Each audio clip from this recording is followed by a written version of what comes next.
Well, hello there, if it isn't my beautiful audience. Jinlong here, demonstrating that I have nothing better to do with my time than ruining Pokemon games. So you know how the first video I ever posted was about a Pokemon creepypasta? I only covered Pokemon like 2 years ago and haven't touched it since. In fact, I feel like my channel has a lack of game content from time to time, so that's what I was trying to do with my Animal Crossing video. If you didn't catch on already, I'm kind of a huge Nintendo fan. I like all the main franchises, Mario, Zelda, Animal Crossing, Earthbound, but if there's one that I'm quite passionate about, it's Pokemon. This is the series that I've played the most games, invested the most time in, and just all around have played the most since I was a kid. If you ask what my favorite gen is, it might surprise you that I actually picked Gen 4, as it was my first one. And I've gone out of my way to play the very first Gen 1 games for Game Boy and every single gen after, whether it's a remake or an original. Is what I wanna say, but you know, no Switch. No Sword and Shield for me, nope. If you're completely new to Pokemon and have no idea what I'm talking about, in general, the plot of every Pokemon game is about a 10-year-old kid who goes on an adventure, stopping criminal organizations and making tons of money through glorified legal Pokemon battling. Eventually, they come across a super cool legendary Pokemon and proceeds to use it for more Pokemon battling. Basically, the point of the game is to complete the Pokédex, which is a device given to you at the start that records every Pokemon you find. That's where the motto of "gotta catch 'em all" comes from. But I'd rather not spend a whole video explaining the basics of Pokemon. If there's something you don't get, just ask me in the comments below. As you can probably guess, my first ever game was Pokemon Platinum, and it served as my introduction to Pokemon as a whole, which makes it a fitting choice for a game that I'm planning to completely ruin. Yeah, what's the point of making a nostalgic sort of video about how Pokemon changed my childhood when I could just destroy an entire save file instead? I'm talking about abusing the game's own mechanics and putting yourself in a situation so dire that your only option would be to restart the game entirely because you're unable to escape a prison you yourself have created. It's time to brush up your softlocking skills because we're about to make a perfectly good game of Pokemon completely unplayable. For those of you unaware, the first generation games in 1998 were very broken. Glitches and errors were common, moves often malfunctioned and didn't have the effects they were programmed to have, and the infamous error in the game's code that makes every move in the game have a 1 in 256 chance of just missing. Yes, even those with 100% accuracy can miss, somehow. Suffice to say that trapping yourself or getting yourself stranded on islands with no way back was fairly easy. Who needs a cheating device for that when literally just stepping in a few wrong directions can cause this to happen all on its own? However, as Pokemon games advance, new coding and measures have been implemented to prevent this kind of thing from happening. Even though now there's plenty of features preventing you from trapping yourself in a place where you're unable to surf or fly to escape, there's still lots of ways to put your save file in a practically unplayable state, and all just using the game's own mechanics against it. We'll presume that we'd be doing this on a physical game cartridge instead of an emulator, just to make cheating a little harder and outside help less likely. The first thing you have to do to set up this lock is play Pokemon Platinum up until you reach Victory Road. Yeah, I'm serious. You actually have to get all the HMs and all the badges in order to reach this area specifically because any other location won't work. I'll explain why later. Just one note, make sure to not pick up the old rod. It's important. If you do, this lock won't be possible to set up. It doesn't actually matter whether you reach the Pokemon League and finish the game or not. You just have to make sure you're able to reach this Pokemon Center right here. Nintendo placed it right outside Victory Road in an effort to be helpful, but little did they realize what a massive opportunity they have created for the player to trap themselves and trigger an automatic game over. Next, go to Route 201, as this will be the place where we catch the Pokemon we'll be trapped with. Obviously, I chose...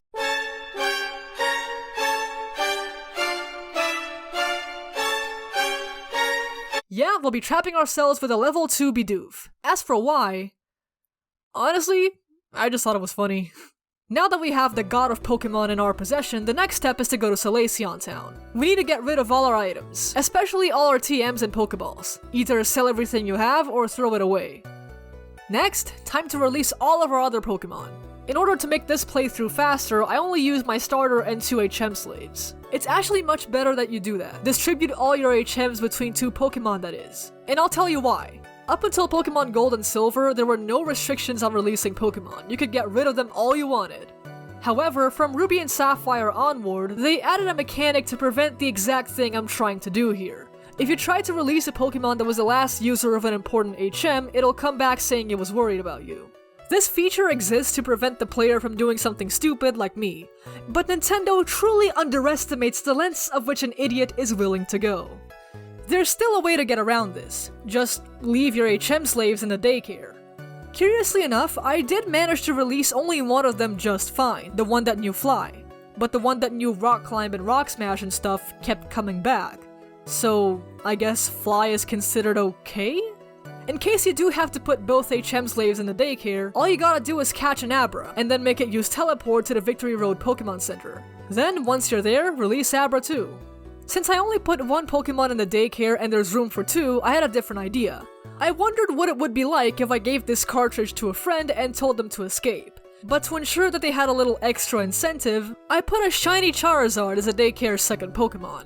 I would then tell my friend that if they wanted it, they could have this Charizard, if they could get to it. With that cruel setup complete, all you gotta do now is make your way back to Victory Road, release all your other Pokemon except BIDOOF, heal at the Pokemon Center, and save the game. Congratulations, you have now succeeded in trapping yourself with nothing but a level 2 BIDOOF for all eternity. If you did this setup correctly, there's now absolutely nothing you can do except start a new game and erase all of your data, the shiny Charizard along with it. Let's examine our situation and see how horrifying it is. You're unable to traverse through Victory Road as BIDOOF can't learn Rock Climb. You're unable to go back the other way as BIDOOF can't learn Surf. It can only learn two HMs, Rock Smash and Cut, neither of which will be any help in the area we are currently in. There's no Pokemon to get any Pokeballs, therefore you can't catch Pokemon to teach HMs to. And if you thought of battling wild Pokemon for EXP, that's not gonna work either, as there is not a single battle our poor level 2 BIDOOF is able to win. Not to mention that, even if you want to try going through Victory Road, you're not gonna get very far, as you'll likely run into wild Pokemon every single step you take. Since BIDOOF is so low leveled, pretty much 90% of all encounters will be impossible to escape. And every time BIDOOF gets knocked out, you wind up right back where you started. And if you still somehow thought you could trade with a different game to get a Pokemon that would save you, nope. In all games Gen 3 and beyond, you need at least 2 Pokemon to trade, so not happening. You are now stuck in a loop, unable to escape, endlessly getting knocked out forever. And you know the thing that's most insulting to the player? It's the Pokemon you're trapped with. BIDOOF on its own is completely useless, but at level 15 it evolves into Bibarel, which as we all know is an HM monster. It can learn Surf, Waterfall, or Rock Climb to get you out of there. The Pokemon that could save you is right there, just out of reach, but you'll never be able to get it. As you can see, the situation is pretty dire. It really seems like there's no escape and all you can do is start a new game and erase the shiny Charizard. However, there's still one thing you can do. One tiny detail that will only work if you happen to prepare in advance. You see, out of all the Pokemon you can encounter in the Victory Road area, only one of them can save you. Since you have no Pokeballs, your only choice is to defeat wild Pokemon to gain EXP. And the only Pokemon you can defeat is Magikarp.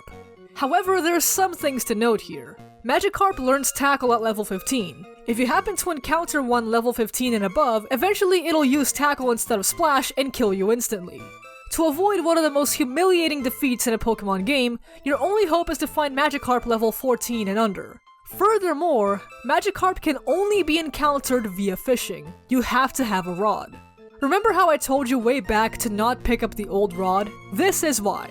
If you used it, your chance of encountering a Magikarp in this area is 100%. Not to mention that they'll almost all be under level 15. That sounds a little too easy, right? So to make your life more difficult, you have to have picked up the good rod. Your chance of encountering a Magikarp has now dropped to 65%. And yeah, it has to be the good rod because look at the chart right here. If you happen to only have a super rod, the chance of a Magikarp in this area is actually 0%. So you're screwed. You're done. Game over. So provided you have a good rod, there's a chance of now battling Magikarp who know nothing but Splash as a way to earn EXP and evolve. However, if you thought it was gonna be that easy, take a look at those odds again. With the good rod, you can find levels 10 to 25. Levels 15 and above will be useless to you as you'll be knocked out with Tackle, which means only 4 out of the 16 values here are usable. In other words, out of every Magikarp you encounter, you have a 1 in 4 chance of getting the Magikarp you need. Combine that with only the 65% chance of you finding a Magikarp at all. Multiply those percentages together, and every time you use the good rod, the likelihood of you finding a Magikarp levels 10 to 14 comes down to a measly 16%. Which I guess is complicated, but it's not impossible. I mean, there's some Pokemon out there with a less than 5% chance of being encountered. Yeah, it sounds alright, but good God. I swear it took me about 10 minutes of fishing to be able to find one Magikarp I was able to fight. A Magikarp! Those things are like the plague. Plus, I had to tackle this thing to death, and that took me such an eternity to do, I seriously thought I would run out of PP before then. But I didn't even mention the worst part. After all that time and effort, what do I get? A measly 37 EXP. Which, sure, it made BIDOOF level up, but this was only one Magikarp. Wanna know how much EXP this BIDOOF is actually gonna need to evolve into a Bibarel? Before I went through with this challenge, I actually ran some calculations with some rare candies. At level 3, BIDOOF needs 19 more EXP to reach level 4. Then it needs 61 more for level 5, 91 more for level 6, and so on and so forth. When you add everything up, this BIDOOF needs a total of 3,285 EXP to reach level 15 and evolve. Considering another Magikarp in the level range we needed gave me about 45 EXP, let's be generous and say the average number of EXP a single Magikarp gives is around 40. In other words, on average, you would need to beat around 82 Magikarp to be able to escape. Keeping in mind that you have a 16% chance of finding the Magikarp you need to begin with. And taking my playthrough into account, each one might take you about 7 to 10 minutes to find. And considering how slow battles in Gen 4 are, it's gonna add up. Have fun preserving your sanity. Oh, there's actually one lifeline that you could possibly have, in fact. In Pokemon Ranger, the one released for DS, it was possible to transfer a Manaphy to your game. That could bypass the trading block, and Manaphy can learn Surf and Waterfall, which is a problem. Thankfully, there's a rather simple solution. Just get it and release it beforehand, as there can only be one per save file. Those of you who are truly savvy might be thinking of a second lifeline, the Void Glitch. To summarize, in Pokemon Diamond and Pearl, the Void Glitch was something that happened when you triggered the game to load areas wrong and thus put the player out of bounds. With this method, it's possible to glitch into a lot of inaccessible areas, walk through walls and stuff like that. Doing this isn't foolproof though, as attempting to just wander around aimlessly and save in random areas can actually corrupt your save file. It's quite dangerous to attempt this glitch if you don't know exactly where you're going. But let's say the friend I gave this cartridge to is a very impatient fellow, and thinks that traversing through a dangerous dark void is more worthwhile than fighting Magikarp. Though I might agree, again, things are not so simple. Remember how we're setting this up on Pokemon Platinum, not Diamond or Pearl. In Platinum, the glitch was patched, making the out-of-bounds area completely inaccessible. So escaping through the void? Not gonna work here. But there's still one last thing, the Underground. This might look like a lifeline, but it's actually not. You always end up right back at the same place you entered it, there's no escaping through the outside. You can dig around for items all you want, nothing you find down there will help you. There's no Pokemarts to either sell items or buy Pokeballs. Orberg City and the museum are far, far away from here, so fossil Pokemon are a no-go. Not even revives are useful, as you only have one Pokemon. This all culminates in the player having absolutely no choice but to put up with the grueling task of finding and battling 82 Magikarp. There's some things you can do to speed up the process. You can teach BIDOOF Rock Smash. It's a horrible move, but at this point it's better than Tackle. Plus it has a chance of lowering defense, so the Magikarps might go down faster. At level 13, BIDOOF learns Rollout, which doubles the damage each time it hits. This one can be a real time saver if you don't feel like sitting through 10 minutes of splashing. And so, the player and BIDOOF painstakingly battle dozens and dozens of Magikarp until finally, BIDOOF evolves into Bibarel. Bibarel can learn pretty much all HMs except for 2, and one of those is so exceedingly useless that I actually skipped it entirely in my playthrough. Defog is probably the worst thing that happened to empty move slots since Flash. But now that Bibarel is evolved, our very unfortunate trainer is now free to teach it Surf and Waterfall and make their way back to Sunyshore City. From there, they retrace their steps all the way back to Solaceon Town, reach the daycare, and claim their prize. I guess there's a second option? If you want to make your way through Victory Road into the Pokemon League, you have access to all the HMs for that. Not sure what your goal is if you do that though. Your only Pokemon is a level 15 Bibarel, suffice to say it's not gonna last very long. Victory Road is one of the only places where a Gen 4 Softlock would work. Any other place would let you have access to a Pokemon to sell whatever you find underground. or possibly let you walk all the way back to Orberg City, revive a fossil, and therefore be able to trade with another game to get yourself out of the situation. In fact, even somewhere like the Pokemon League wouldn't work either. You'd think that you can easily lock the player up there without access to Surf or Waterfall, but it turns out the player will always have access to the Explorer Kit. No, seriously, I tried to avoid getting it on purpose, and this NPC lady will stop you and not let you continue your journey until you have it. So, as long as you have that pesky thing, you'll always have a way to obtain items and Pokeballs. But you might have noticed I said one of the only places. It's not the only way. Oh no. Let's say after our trainer triumphs with Bibarel, she beats the Pokemon League with her prized Charizard and gains access to the resort area.